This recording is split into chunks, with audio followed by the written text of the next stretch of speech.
And that my journey began getting my degree in rehabilitation counseling, going on to grad school to get a master's in social services, working in children's homes with emotionally disturbed children who could not even be placed in foster care or for adoption because the trauma they had experienced was so horrific. And so those were the kiddos that I was working with.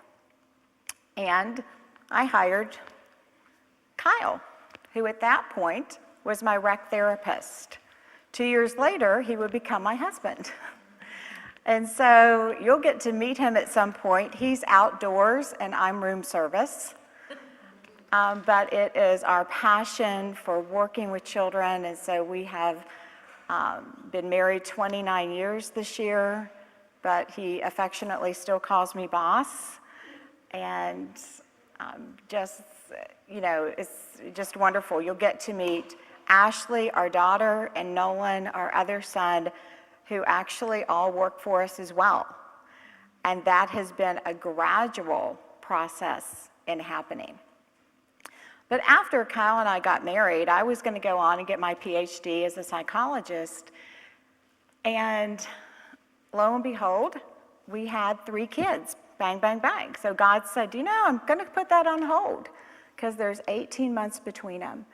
And when Clayton was born, his birth was very traumatic, and we'll go into more detail a little bit later with that. But that all of a sudden made everything very personal. Because of the trauma during his birth, because we almost lost him, because he was premature, and because his extremities were blue for 13 hours, and the hospital there did nothing. It was a little bed, 40 beds in this mountain hospital at the top of where Grandfather Mountain is, if you're familiar with North Carolina, Banner Elk. It was at Sloop Memorial Hospital. And it was during that time that the next thing that I know after he's born, they're not letting me see him. And I kept asking, you know, come on, bring my baby in. He was my second, so I thought, come on, where is he? And finally a nurse came in and she expressed some concern, and then a couple hours later, my doctor came in at 7 that morning, and he said, I think there's something wrong with the baby, and we're gonna call Asheville at 10. And I was like, I'm sorry, you're gonna call Asheville now? And my brother-in-law's a surgeon, and I called my sister, and you know, I said, they're saying he's septic, they're saying it's his heart. And so the next thing we hear is code blue, and they pull me away from him, and everybody's rushing and trying to see what they can do. And literally at that point, everybody in the hospital just stops. The doctor is saying, cancel everything. My in-laws had just walked through the door at the hospital, and someone grabbed them and said, come pray with us. We're praying for the baby. Because that's all they had. That's all we ever have. But there was nothing that they had at the hospital. It was July 1st. It was a hazy day, so they would not give visibility clearance for the helicopter to fly up. So we had to wait for the ambulance to make that hour-and-a-half drive up the mountain. She got there and she looked at him, and she looked at me and she said, what's his name? I'll never forget that. What's his name? And I said, Clayton. And then she looked at me and she said, this baby's only 34 weeks. That's a complicated, long story I won't go into, but with some medical errors that happened. And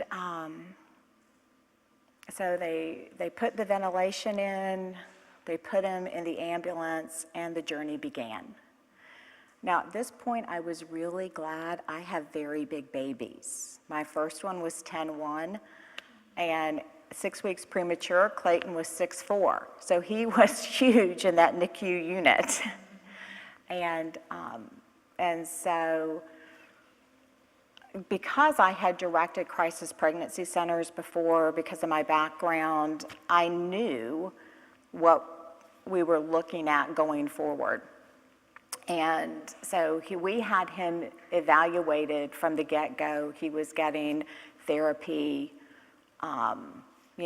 OT, speech, a lot of intervention. But with every therapy he ever got, I was present. Because I had been in counseling and social work, I knew that really it all was going to fall on me. I'm his mom.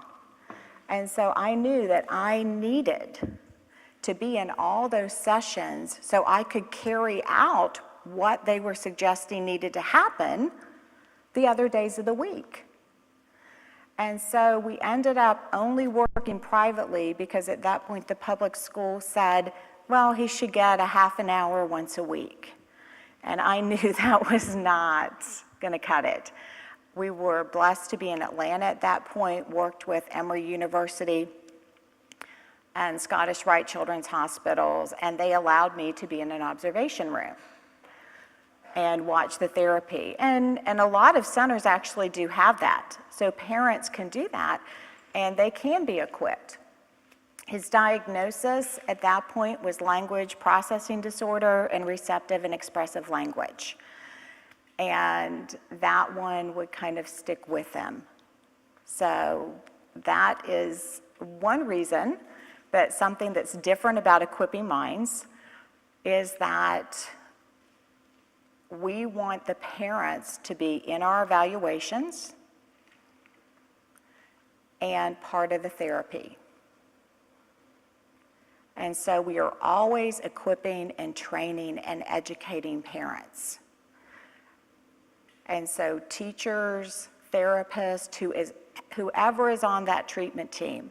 And that first treatment team I was on when I was in grad school in Texas, I really saw the value of working as a team together. And so that is why we have such a diverse group that's just even here in this room and on live stream. And you'll see me leaning down occasionally because they're sending me little notes. They can chat with me and ask questions, which I just absolutely love. But then I would go on to eventually lead classical Christian schools. And the reason for that is when we started, I was educated in the public system and went to Marshall University for my undergrad. And my mom was a public school teacher. My grandmother was a public school teacher. And Nolan went to public school his first year. But when it was time for Clayton, God kind of pulled back and said, hey, I don't think that's going to be a good fit for him. And so we actually looked at a private school. We were living in Asheville, North Carolina then, and they called me and said after the evaluation that they would be very delighted to have Nolan, but Clayton had just scored lower than any student they had ever tested. They actually told me that. And then we heard about a new school that was starting, and it was going to be a classical Christian school. And Kyle and I went and listened. And we really sat there and said, if half of what they just said is true, sign us up. And we went up to talk to them. And we said, so what's, the admittance, procedure, and kind of mentioned about Clayton. And they said, well, we need to do an evaluation. And my heart sank. My heart just sank. And I said, he has been evaluated more times than probably any other student you're going to look at, because we had a stack of papers, right? And I said, if you want to know my son, you're very welcome to come to my house and meet him. And you know what? She said, I'd love to. We'll do that. So she came to my house. And at that point, she came in, and Clayton has always been incredibly social and would go up and talk to anybody, but nobody could ever understand him. And he wouldn't say his first sentence till he was 4. And when he would meet people, he would have to say, "Hi, I'm Clayton, Clayton," because they never understood what he said. In fact, one of the reasons I was always in that observation room for therapy was because one day I'm listening and the speech therapist said, "So Clayton, what would I have seen you doing this morning?" And he said, "I played with no one and shadow." And she said, "You played with no one and your shadow?" And I was like, okay. No one is Nolan, his brother, and shadow is our dog. Okay? So there's a big difference in that you played with no one and your shadow as opposed to your brother and your dog. And so that was very confirming. You know, whenever I felt drawn, let me just, I've got three little ones. When Ashley was born, she was a newborn. Clayton was 18 months, and Nolan was 3. They had just turned 3. So going and sitting in a waiting room and reading a magazine could have been, relaxing, but it was not. I didn't see it as an option. It just really wasn't. I will say their childhood is a blur. Don't remember much of it. And in the videos, I look medicated, even though I was not, okay? And one time we had a babysitter come, and afterwards, you're always like, "Well, how were the kids?" And fine. I'm only having one. I said, "Jennifer, what happened?" "Nothing. I'm only having one." And I said, "You really need to tell me what happened." And she's like, "How do you know where they all are at one time?" And the 3 of them were very active. So we actually have a picture of Ashley, which you'll get to meet. She would pull out the kitchen drawers and swing on them. And so we always had the kids outside and climbing trees, but I guess if you can't, you can pull out kitchen doors and do a lot of stimulation inside. But that was a big part of that journey. And I really realized after Clayton would do years and years of therapy, and I would train my teachers in the best brain-based teaching methods, which I believe there are great teaching methods. Don't get me wrong, there are. And some teachers have those amazing abilities. But when all is said and done, you don't get to take that teacher with you to college or to your job site, and everybody doesn't accommodate you. And you don't get a scribe or a reader or extra time or preferential seating. And that was confirmed to me when I went to Toyota, because we train our parents as well. We had 2 parents that are managers in the managerial department at Toyota who were actually doing the games that you see, doing the program you're going to learn with their child. And then all of a sudden I get a phone call, and one of them says, "Hey, will you come up and do professional development for the managers at Toyota?" I'm like, whoa. The games? The games. The managers, the engineers at Toyota. Okay. So I went. And then I went back 3 months later, because they said it was the best professional development they had ever had. And so the next time I went back, I was up at Erlanger, and I was in theater seating, and they had 12 centers up on the screen, and that's when the adult workbook came into fruition. And the only difference in the adult workbook and the workbook you have in front of you is I just removed all the classroom connections that have to do where we transition the cognitive to the classroom subjects, okay? And so over 120 managers at Toyota, I trained for an hour and a half. And in this. So it was initially for students like Clayton, and then it would be for business professionals. But then something happened.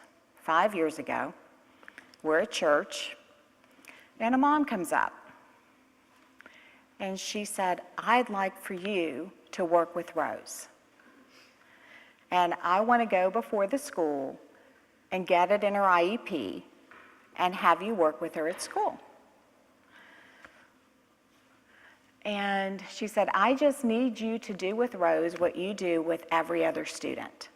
Increase her processing, her working memory, her comprehension, and her reasoning. And so we went in to the meeting, and there was a new director of special education.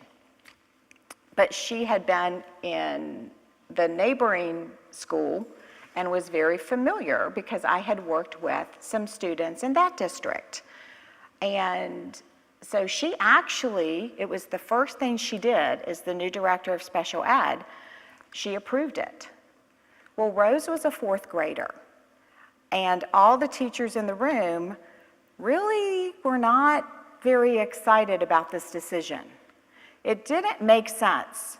Here they're going to spend this money on this one student who's going to get 45 minutes of individual therapy every day with me, but she had made no gains from the end of third grade to the beginning of fourth grade when they did their MAP testing. So they really didn't see the point. They really felt like she had plateaued. And so it was approved, though. It was put in her IEP, and I would go every day. Well, what happened was the next thing I know, I'm going, and she's in the principal's office or sitting up there in the office because Rose had declared that she was no longer working for them. She only was Carol. So not only was she not having her remediation time, homework was not being sent. That was part of, she's doing this other intensive therapy. There was one day I got to school and they were just like, this just isn't right. She hasn't done anything for us all day. She gets to go with you and play games. So at 9 weeks, I go to the school. That day, the principal was at the door. Y'all, I had been the principal, the headmaster of schools. I know that's really good or really bad. And quite honestly, I was kind of thinking pretty bad that day. Okay, I thought, oh my goodness. So I walk in and she said, so have you seen the scores? I said, what scores? She said, the MAP scores. And in Kentucky, the schools do testing 3 times a year. It's a measure of academic performance. And I said, no, what did you want to see? And she said, we like to see a 3 to 5 point gain from fall to winter. And most educators will say, yeah, that's fair. They like to see everybody go up a few points. And then she said, Rose went up 20 points in reading, 11 points in math, 25 in science, and 17 in language. Nobody in the whole school went up as much as Rose did. She said, if she keeps working with you, she's going to be at grade level. What I didn't tell you is this. Rose has Down syndrome.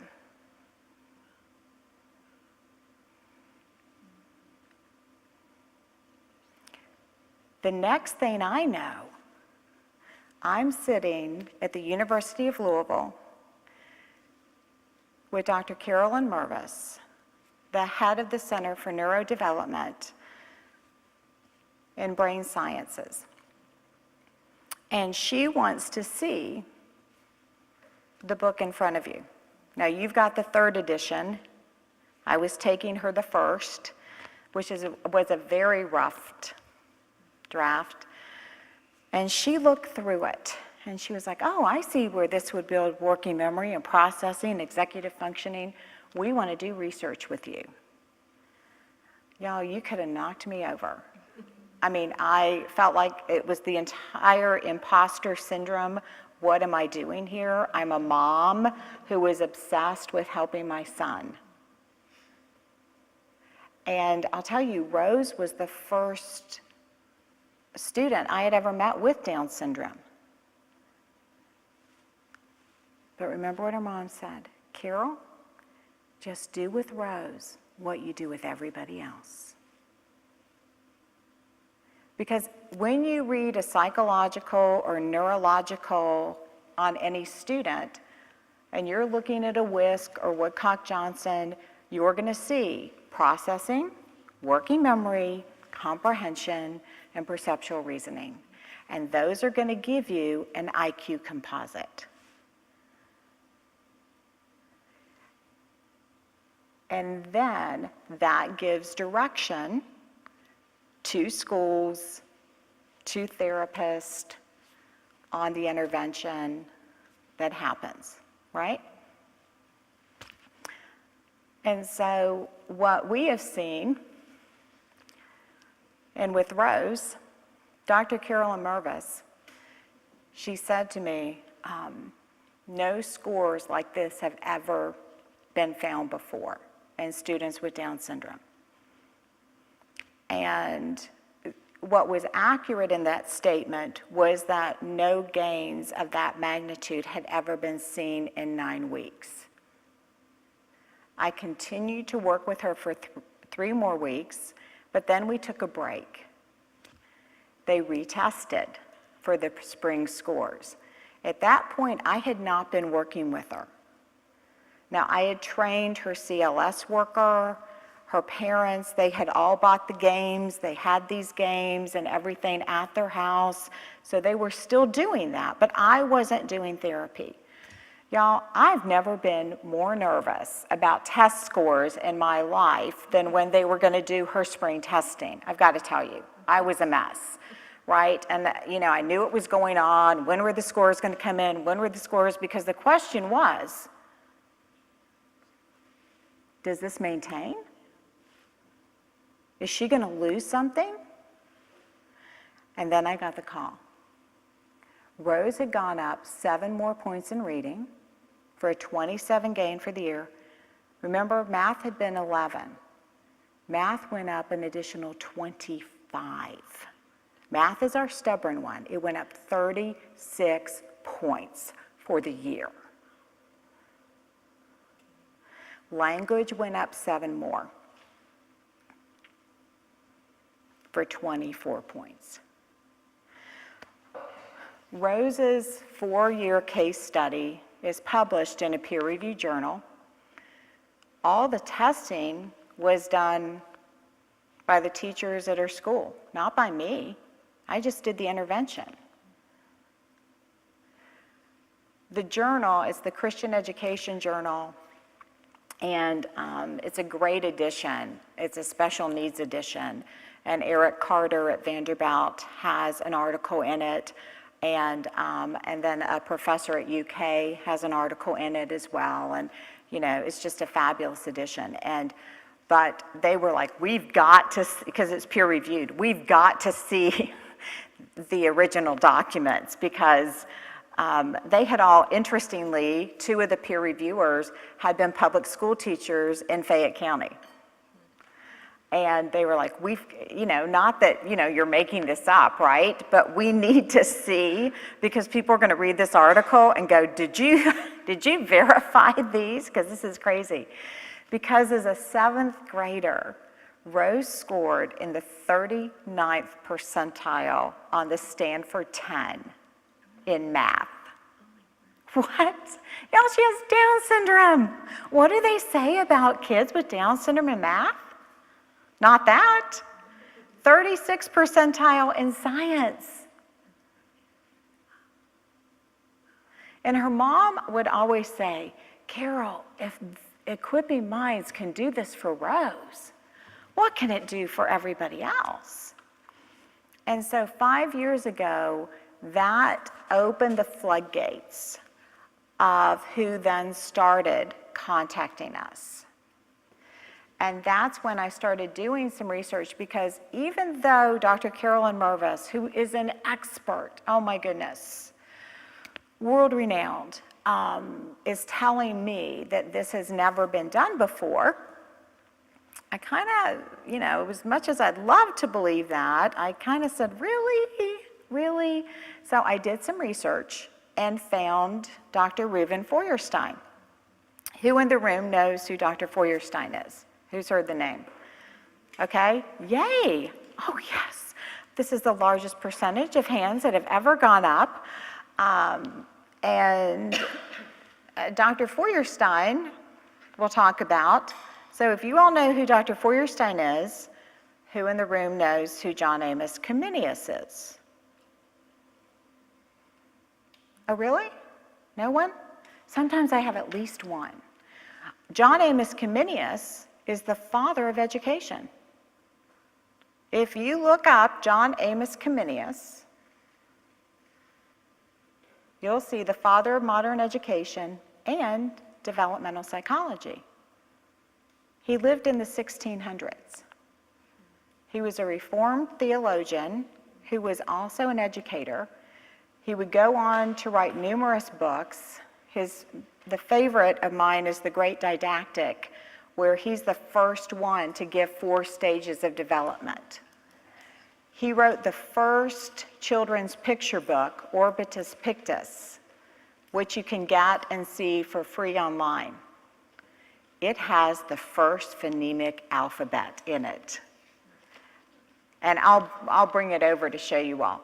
He used animal sounds for all the letters. Is that not brilliant? How much meaning does that have? Animal sounds? It's not A as in apple, okay? Or B as in ball, it's B as in ba. You know, a crow's call, caw, caw. You know, it's so cool because it's animals. How many of your kids would not eat that up? Would they not? Y'all, it's the first phonemic alphabet, the father of education. I think he's a legitimate person to use, okay? Who in here knows who Piaget is? Right? Piaget would write an article on the significance of John Amos Comenius. And he said Comenius was 300 years before his time. The insights he had were unbelievable. But Piaget was a humanist, a naturalist, biological determinist view of human development, and really believed it was a student's interaction with the environment. And then here are your 4 stages. And he was not an advocate of human intervention. And so he had a hard time understanding the pieces in Comenius's work that had to do with metaphysics and theology, because Comenius very much believed that we're all created in the image of God. And in his work, y'all, he even says the mind is an abyss with unlimited potential. Have you ever heard the terms unlimited potential? You know what? They are from the 1600s in Comenius's work. I'm going to write one paper on what Comenius knew about neuroscience, because when you read him, he actually talks about mirror neurons. He talks about the brain reflecting images as a mirror. And we now call those mirror neurons. And we'll look at those. He talked about that don't expect that full development until 25. They didn't have fMRIs or PET scans to know that that's when the brain itself fully develops. Now, that's not when it stops changing, okay, because it keeps developing and we can change and connect pathways till the day you die. But y'all, the things he knew. Well, where Piaget was very much a student 300 years removed of Comenius because he read all his work, Feuerstein was a student of Piaget. So Feuerstein studied with Piaget. But Feuerstein was raised as an Orthodox Jew, just like somebody else named Vygotsky. And Vygotsky would die in his 30s, and his work would be hidden, and we know it as the zone of proximal development. And so you hear more about him, but he was also an Orthodox Jew. Eric Kandel, who won the Nobel Prize for really discovering and confirming neuroplasticity, is Jewish. I just think it's very unique, is it not? And so when I found the Feuerstein Institute and I saw that Ruben Feuerstein had actually, in the 1980s, come to the United States and had spoken at a conference and it said, the brain can be changed, that half of those in the room walked out. Thankfully, because of the discoveries in neuroscience today, when I'm saying this now, nobody's leaving, okay? So, because we are hearing that the brain can be changed. However, we still have this little caveat in our heads, except for someone with a neurodevelopmental disorder, except for someone with a genetic disorder, except for someone whose IQ is under 70. But what do I do about my student who had an IQ score of 58 at his school in Atlanta? But then he started working with me every morning at 6:30 online for 30 minutes.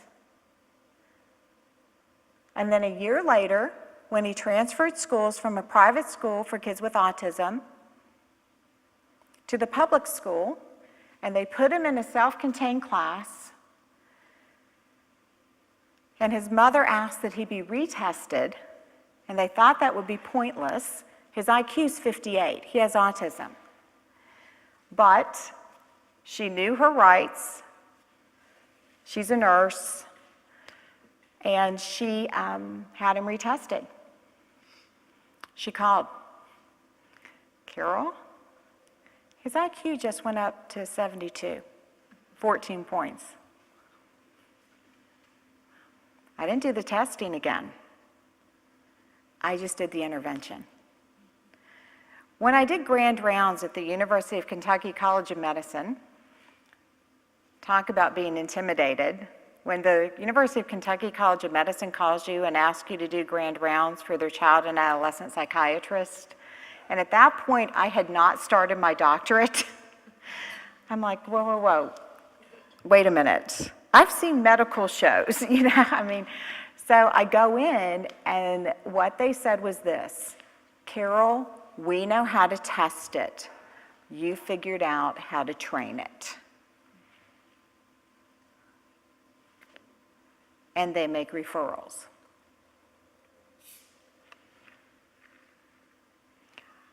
And so that's what we see. But then what happened was, as all this is going on, and we're seeing all these changes, and we have all these case studies, I did reach out to the Feuerstein Institute, and you know what? They got back in 24 hours. And they said, can you please send us your work? And they reviewed it. And they said, you need to also train with us. And I did. And they said, we know why what you do works. And if you put with what you do with what we know, what we do, it's going to be unbelievably powerful. Because see, the Feuerstein Institute has over 2,000 research studies. They're in 80 countries, have been training educators for over 50 years. But we don't know who Feuerstein is.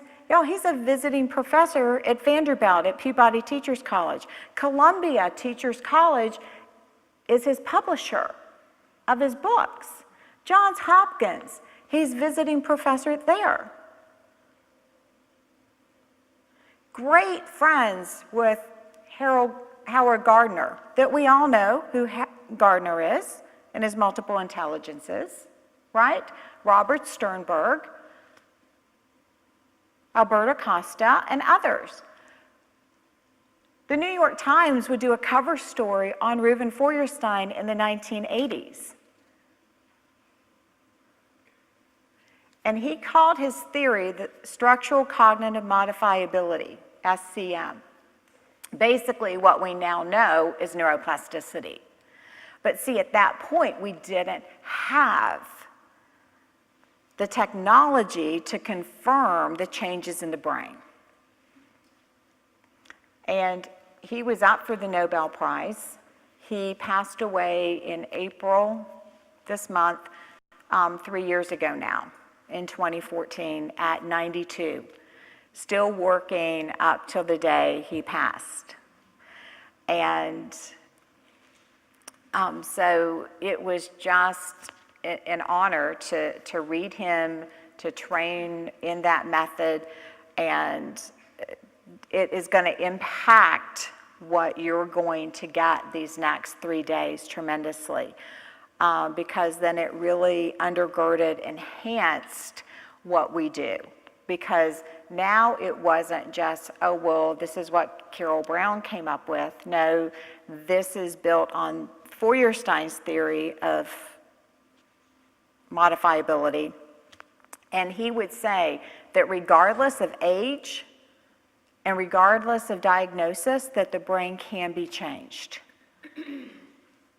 And he did not believe in IQ scores or what we call static assessments. He believed in dynamic assessments, that it might take you not a couple weeks doing a bunch of psychs, but you're actually interacting and you're mediating.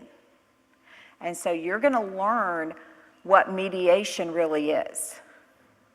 All mediation is teaching, but all teaching is not mediation. And you're going to see what that difference is over the next few days as we're doing this.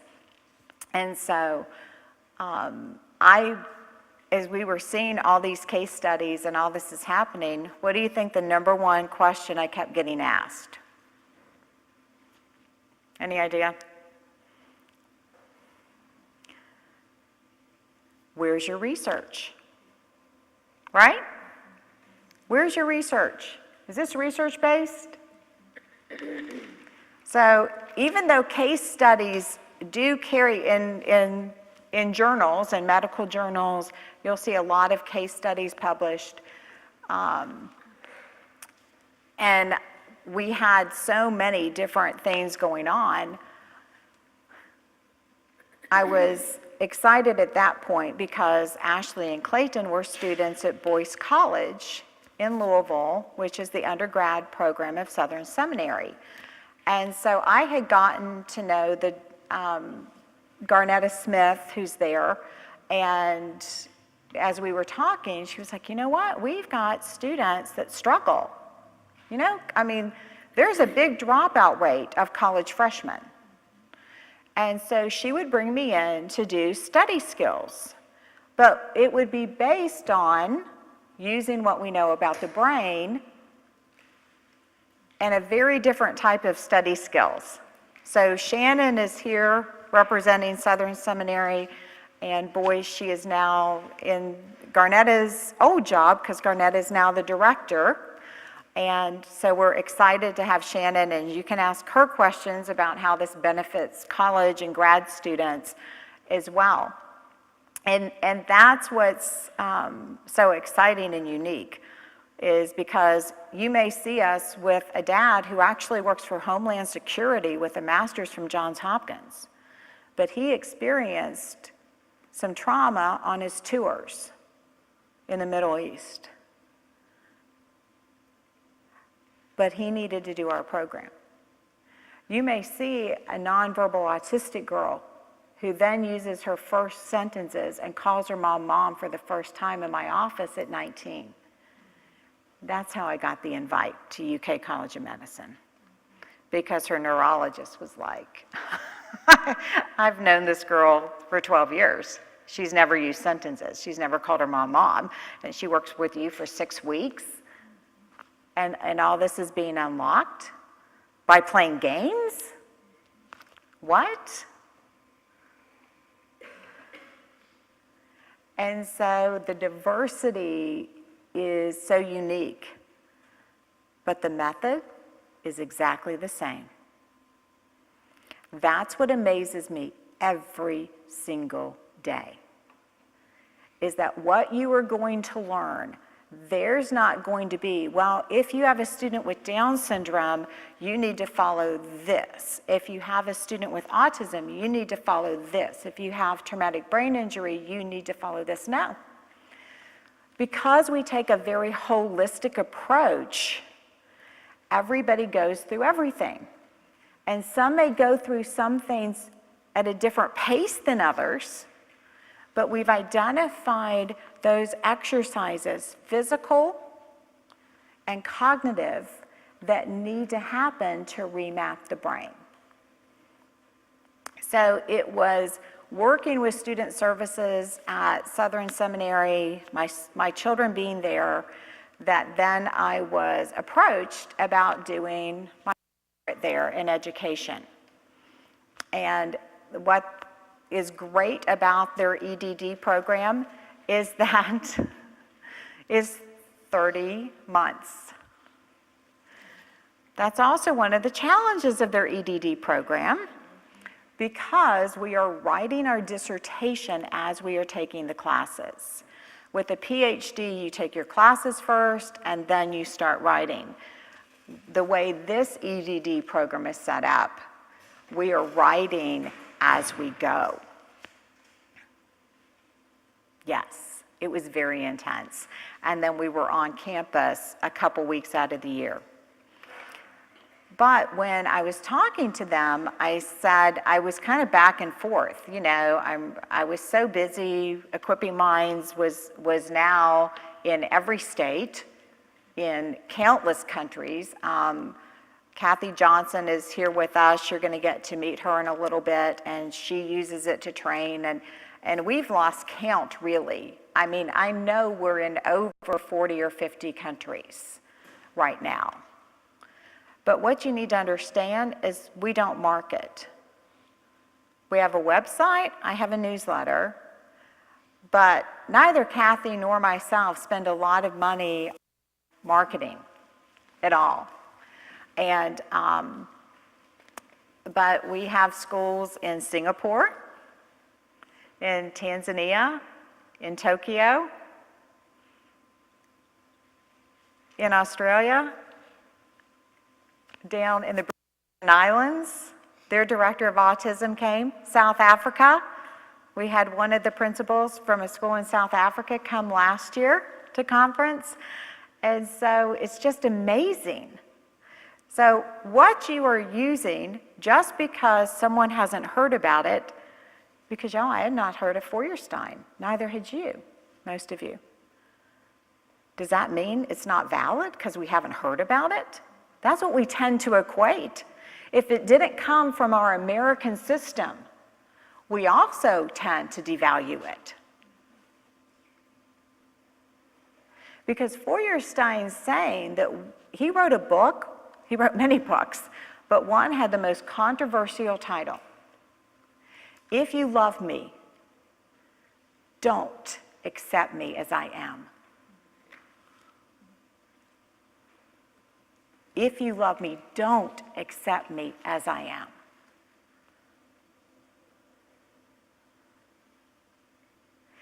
And so much of what happens is we make accommodations and modifications, and we adapt it so the student has errorless learning and they can just feel good about themselves, and we try to make their life easy. And you know what that creates? Autoplasticity.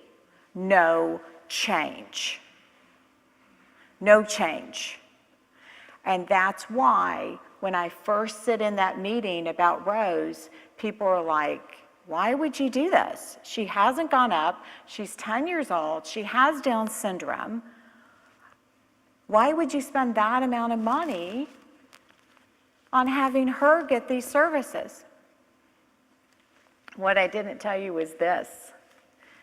That day that I met the principal at the door, that day when I walked down the hall, the teachers all came out.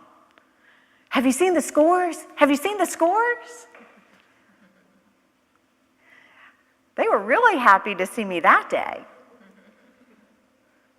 Guess who started working for her teachers? Had Rose changed? No.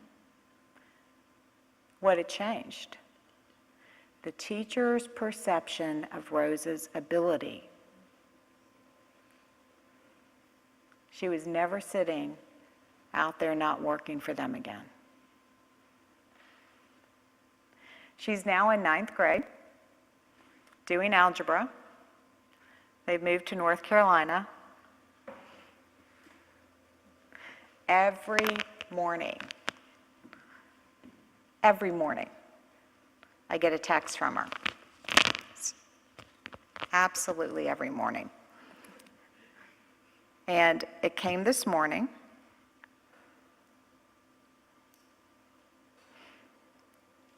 She spoke at conference 2 years ago. Does anyone know Doug Smith with KVEC? She beat him at Blink. Did you hear about it? You've heard about it? Yeah, it is like a famous, and it was legit. It was so legit. It was the most perfect thing ever. But every morning, hi, Miss Carol, how's your morning going today? And the other day, I actually, usually I'm just like, hey, I'm good. But the other day, I actually told her that I was tired.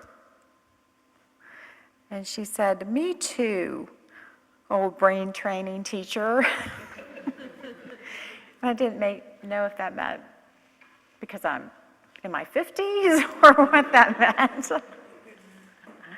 But she's actually one that if I brought her in on camera right now, she would blow you away to meet her because she is an amazing speaker. And I'm sure you all heard about what an incredible day it was when she presented at conference. And I wish they still weren't in North Carolina. It's been a great move for their family and for Rose and what she's doing and her dance and just everything is phenomenal. We were really blessed when they were living in Berea at 14. She went to her pastor and asked to meet with him. This is all on her own, all on her own. She wanted to meet with her pastor to talk about her relationship with the Lord Jesus Christ. And we got to be at her baptism. And so it was so neat to watch her articulation and growth cognitively, spiritually, socially, and the impact that she's had is just so exciting to me every single day.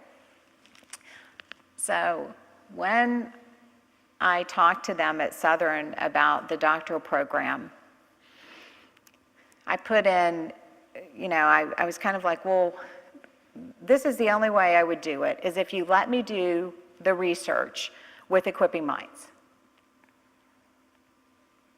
And they said, well, that's what we want you to do. Oh, okay. So it was kind of a no-brainer, just in that decision, The program was not a no-brainer, okay? That was a whole other story. There were many days that I felt like giving up, that, wow, this is just too much. I didn't have a weekend. People who knew me must have thought I was in a hospital in a coma or something, because I didn't have any time for social life, for friends, for vacations. I didn't go to Kroger or cook a meal for the next 2.5 years almost, literally, because, my children are grown, so that was a huge advantage, and my husband released me, so to speak, to pursue this. And so there's a lot of sacrifices when you make that decision. But every single day, I could hear them saying, all my students, and there's a couple sayings you guys are going to have by the time you leave here, is if it got discouraging for me, I would hear them saying, but Miss Carol, hard is good. Hard is good. And the only reason I did this, to go back to be Dr. Carol Brown, was so I could sit at the academic table and have a voice for those who have no voice. For the Roses and Peytons and even Clayton. Because his full-scale IQ, even after tons of therapy, was only an 89 with no strengths, with very low expectations. So for him to end up going on to college, being on the dean's list, and his junior year, when I would say, hey, did you pass? And he said, Mom, I got always in a B+. And when you get to hear him today, and you're going to see a videotape of when he was little,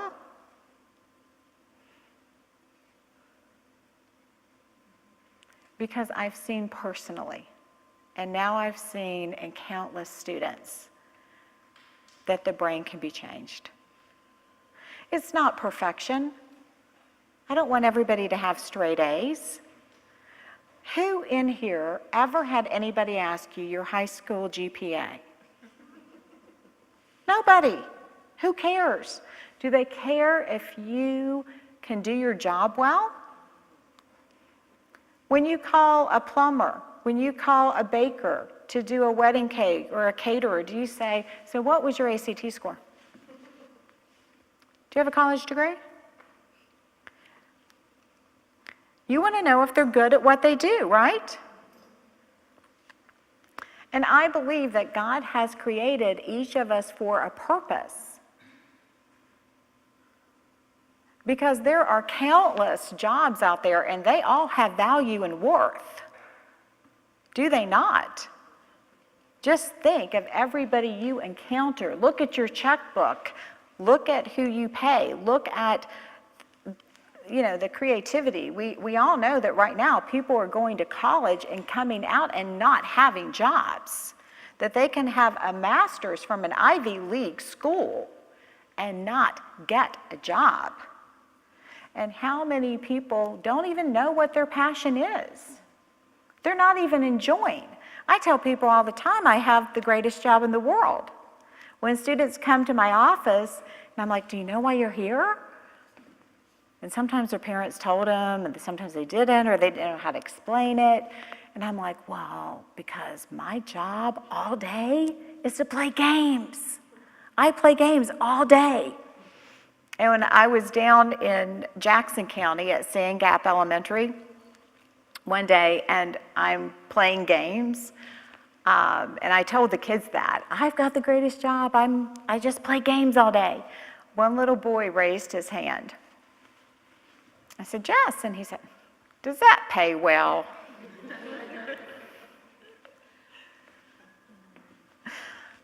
And I'm sure y'all from that region can hear him saying that.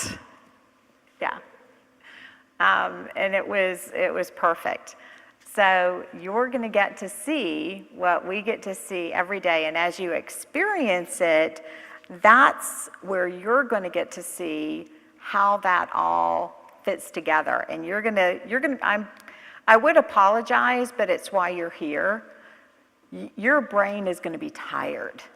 It's going to be tired every day. And even when you have been doing this for a while, there are days that for myself or for Kathy or Clayton or anybody on our team, that we can feel it. But I couldn't have gone back to get my doctorate if I had not been doing this. I really couldn't have. There's no way. So that was a key thing for me. But when we did it, I did research. Now, we only had a 8-week window, really. I even had to get a month early acceptance. In our doctoral program, the whole faculty had to vote on your proposal. So when if you get to read my dissertation, I actually think it's very interesting. And a lot of people that will start reading it actually do enjoy it because it's talking about working memory and human development and our worldview on human development and computers versus human mediation. And so bringing all those things together, and you can find that on the internet. But what we did was there's a private school in Louisville who works with kids with learning challenges. And they had actually approached me about being the school for our study because I had trained a couple of their teachers. I had done some professional development at their school. But so they knew I was in school and needed a school. So we identified 32 students with a diagnosis of a specific learning disorder. And it was also confirmed that they had deficits in working memory. And working memory is that ability to hold on to 2 or more things and to think about something. And we'll be talking a whole lot about working memory these next few days. And so then they took those 32 students, everyone agreed to be in it, all the parents gave permission, no money was exchanged in any way for being in this study. It was a random allocation. So the names were taken and just kind of taken from a hat, so to speak. 16 will go to the training group and 16 will go to an active control group. The biggest complaint, and I'm just going to tell you this, with CogMed and so many of the other programs, computerized programs, you will see the research is not done well. So you will hear that brain training does not work. And because it is not generalizing to academics, it may increase attention, but they're only getting better at the games. And that's true. But we don't do brain training, we do cognitive developmental therapy. And we use games, and it's holistic. And we use reflex exercises that you're going to get to learn today. And we use sound therapy. And we put it all together simultaneously. And we use a human mediator. And they use language, 2 major components missing from a computer program. Is being able to look at someone else's eyes and to use language. Now, you may hear language sometimes when they're playing a computer game, but it is not usually that language that we're trying to elicit, okay? So that's what we did. So what we had are kids who were already in small classrooms. They are already at one of the top schools in Louisville for kids for learning disabilities. Okay, they have speech, OT, they've got Linda Moo Bell going on, they've got Wilson, Orton Gillingham. These teachers are trained the best of the best. This is, it's private school for these kids. And they all had to be there for 2 years. So they all had the 2015 Terra Novas. So what we did was the training group, we did 2 students at a time, an hour a day, 5 days a week. And they all had 30 sessions, made 32. It was between February and the first week in April. And we were very blessed to not have a lot of snow days last year. And then the active control group, and this is the biggest complaint about the other studies. It's usually not with specific learning disorders. Sometimes it's typical people that they've just taken for these studies. And they don't do an active, it's not randomized allocation, and it's not an active control group. Some might call it an active control group, but they do more of a low frequency. There was one study where they did 4 days a week of a computer program, but the active control group did 1 day a week. Okay? Well, what I loved about my dissertation committee, and for those of y'all here in Kentucky, you might know Johnny.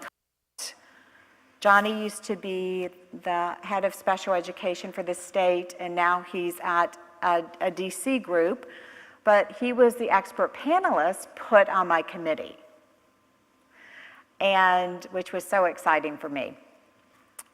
So the committee said, your active control group has to get the same number of hours of intervention. So what do you think is the #1 intervention that would rival what we're doing? What's our rival? Tutoring, remediation. Tutoring of subject content, remediation of subject content. Okay? That's our rival. So well, we've got to do this program because we've got to get them reading, we've got to get their math scores up, we've got to do this. And Johnny will tell you that in special education, there have not been gains in over 30 years. While other students' MAP scores or testing may go up, we're not seeing that in special education. And so the other group had intensive, small group, an hour a day, extra academics. So we took the training group out of that. And they're getting, just like Rose did, an hour of equipping minds. Now they all took home their reflex therapies, exercises to do every day, and that took 15 minutes. Some would do it at school, and you're going to get to learn that. So they had reflex integration. Sand Gap Elementary does the reflexes during gym time, but they send all the kids to the gym. I mean, they had been doing this. I hope they're still doing it. It was about 10 minutes, 15 minutes every day, and Coach Rose is probably still there, and he would have them all, you'd have like 75 kids in there, all on the floor doing their exercise. But then they came in with their trainer, and I was not one of the trainers. So I'm putting my program under research, where it's usually me one-on-one with a student, and I'm letting 3 people with very little experience in it. Clayton was one of the trainers, and not 1 student at a time, but 2. And if you've read the website or you've seen anything on this, you also know that I will say that nothing changes, don't expect changes under 60 hours. 12 weeks, 8 to 12 weeks in 60 hours. So here I'm having 2 students, and I do have copies of the condensed version over on the table for you all. But here we have 2 students with a trainer that is not me. But during it, they also will have on their sound therapy. And you're going to be able to hear about sound therapy and look at sound therapy over in the KVEC office. They have over 30 units floating around over there. So Eddie uses it himself personally, and it's helped relieve his tinnitus and different things. I know. And so they had their sound therapy on. But y'all, during this time, I really thought, have I lost my mind? Because I'm putting my program, we're doing this research, and we had a week for pre-testing, and we did the Alloway Working Memory Assessment, a computerized test, and then we did the Kaufman Brief Intelligence Test to get a verbal, nonverbal, and IQ composite. And then we were going to do their academic testing. So we're taking last year's Terra Novas.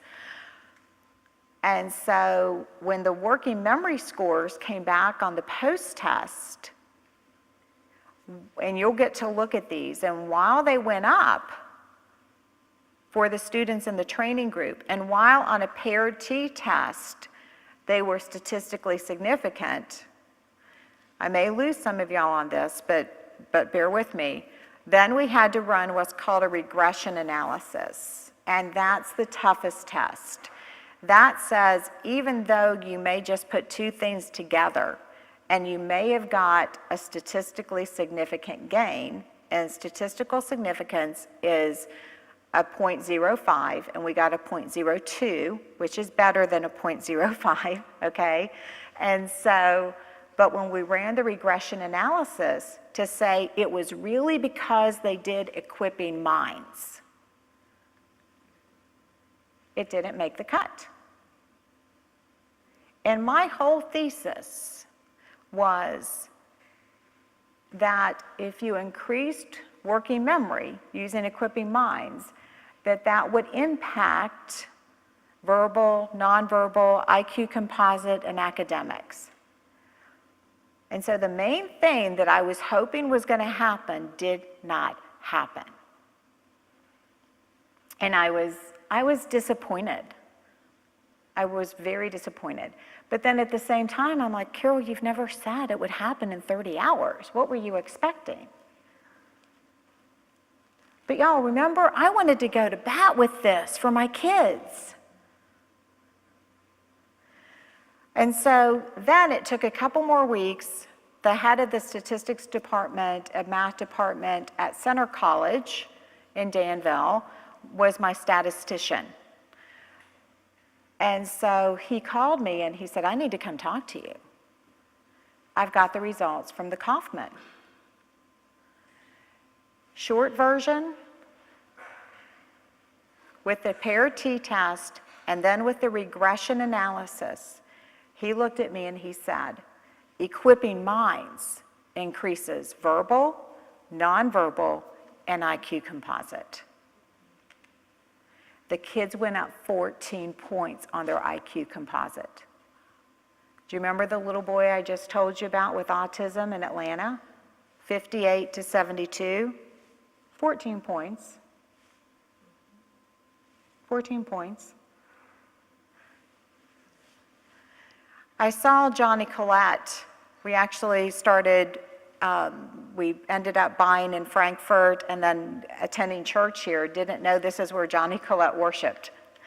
And then turn around and see him. I'm like, oh my goodness, I didn't know you were here. And I said, oh, we just got the Kaufmans back and this is what it showed. And he looked at me and he said, Carol, you just answered a question that no one's dared to ask, including yourself.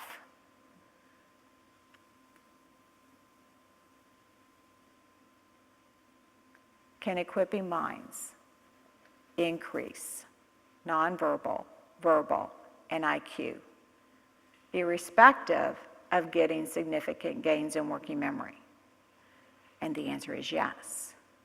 Now, do I believe if we had done 60 hours that working memory score would have been statistically significant? I do, I'm sure of it. But I would have missed what we learned. I would have thought it was only because we increased working memory. But what you're going to see is equipping minds isn't just working memory. It is processing and auditory processing with sound therapy and reflex integration and comprehension and reasoning, all those things on your neuros and psychs, okay? And so I would have missed that bigger picture. we had to wait about another month for the academic testing, because after they did their 7 weeks, then it was spring break. Then they came back and did 2 weeks of testing. And I'm not even there in the building. I get all of it, I send it off to my statistician. Carol, we need to talk. He comes over. Remember, this is academic testing. What kind of intervention did the control group have? More academics, more tutoring, how many schools are getting them ready for the test? Right? Yeah. But we're pulling 16 kids out to play games right before the test. All these kids have been in the same school for 2 years. The only difference is for those few weeks before the test. The kids in the training group went up on every single area except for one. And they went down the teeny tiniest bit. It's a very low decrease. They went up in 8 areas. They went up higher in 7 out of 9 areas than the control group. On the paired t-test, their reading, spelling, and science were statistically significant. When we ran the regression, science held on. So then we could say equipping minds generalizes and increases academics. And at that moment, Jeff Heath, my statistician, is sitting there, and I stopped, and I was like, Jeff, Rose, her greatest gains, the 25 points initially at 9 weeks, it was science. Wait, her second greatest was reading at 20. Then it was language. In the research study, it was science, reading, then spelling. An anomaly?